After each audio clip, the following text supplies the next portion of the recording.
우리는 살면서 누군가가 죽었다는 이야기, 부고라고 하죠.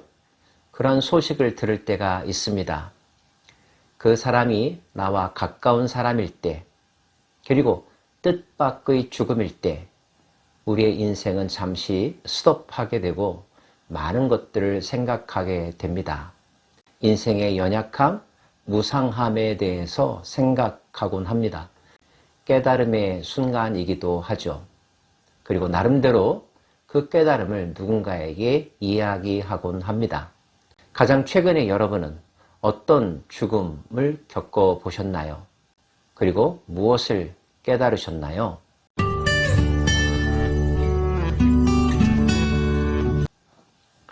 시편 기자는 많은 사람들에게 해주고 싶은 이야기가 있다고 말합니다. 뭇 백성들아 이를 들으라. 세상의 거민들아 모두 귀를 기울이라. 귀천 빈부를 막론하고 다 들을지어다. 내 입은 지혜를 바라겠고 내 마음은 명철을 작은 소리로 읊조리리라. 나름대로 깨달은 지혜를 많은 사람들에게 전하고 싶다는 것입니다. 이렇게 당당하게 알리는 것은 그가 깨달은 것이 참된 진리임을 자신하기 때문이겠죠? 우리도 함께 귀를 기울여 볼까요? 죄악이 나를 따라다니며 나를 애워싸는 환난의 날을 내가 어찌 두려워하랴. 그는 먼저 말합니다. 그는 환난의 날을 두려워하지 않는다고요.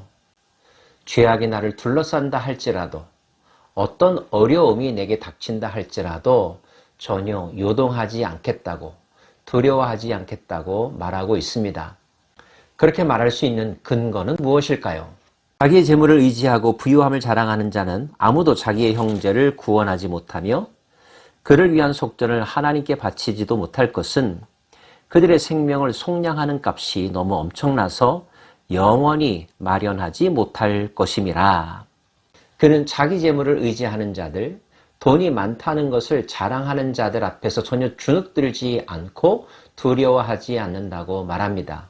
그 이유는 아무리 많은 부자라 할지라도 자기 생명을 속량하는 일, 즉 하나님께서 심판하셨을 때 돈으로 해결할 수 없다는 것을 알기 때문이라는 거죠.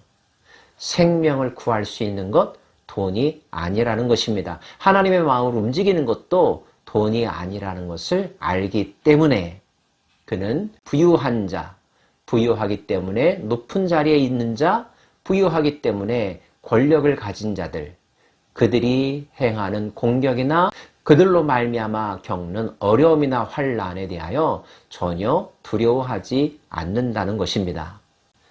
그는 질문합니다. 그가 영원히 살아서 죽음을 보지 않을 것인가?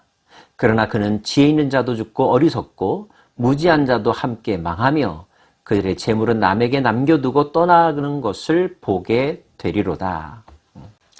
지혜로운 자도 부자도 궁극에 가서는 모두 다 죽는다는 사실, 죽을 때는 아무것도 손에 가지지 못하고 빈손으로 돌아간다는 사실, 이것이 모든 피조물들이 겪는 운명이라는 것을 깨닫게 되었다는 것이죠. 젊었을 때, 한창 잘 나갈 때, 누군가의 형통함에 몰두할 때는 죽음을 전혀 생각하지 못했습니다.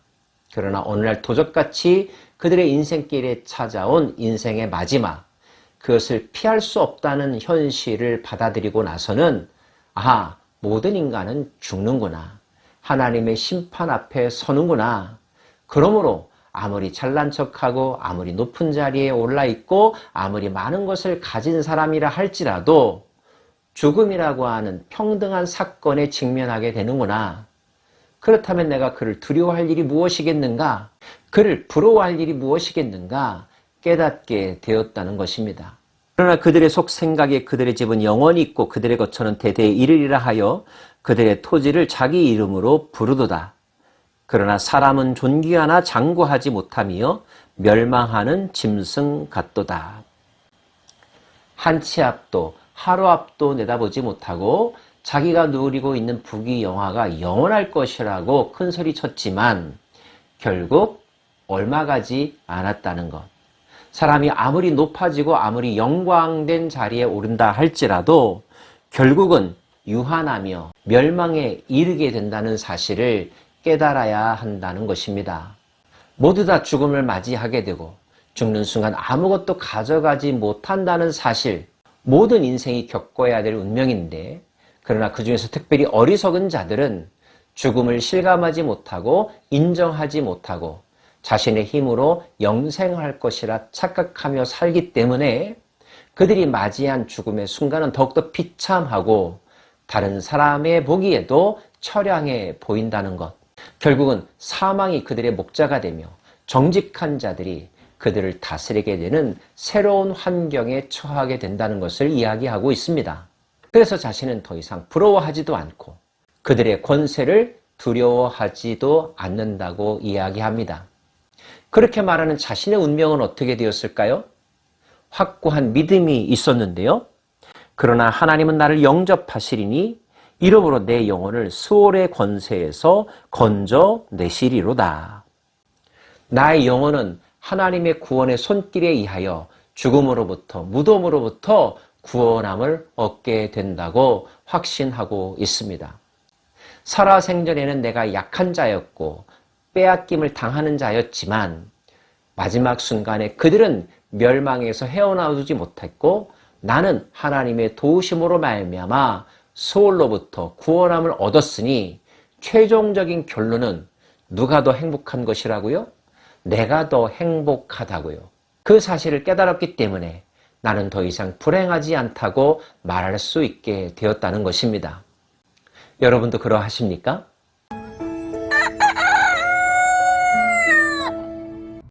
사람이 치부하여 그의 집에 영광이 더할 때에 너는 두려워하지 말지어다. 그가 죽음에 가져가는 것이 없고 그의 영광이 그를 따라 내려가지 못함이로다.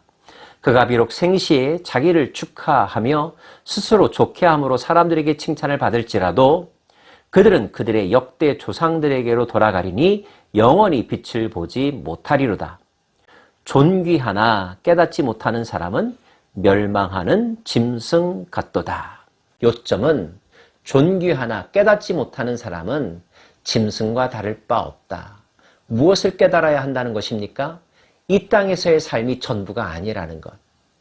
하나님이 통치하는 이 세상 너머의 세계가 있고 그 세계 속에서 하나님은 누군가는 구원하시고 누군가는 영원한 심판, 영원한 벌에 처하게 하실 터인데 그 하나님의 존재를 깨닫지 못하고 자신의 유한함을 인정하지 못하고 교만하게 사는 자, 하나님처럼 사는 자들, 그들의 최종적인 결론은 비참함이며 영원한 멸망이라는 것입니다.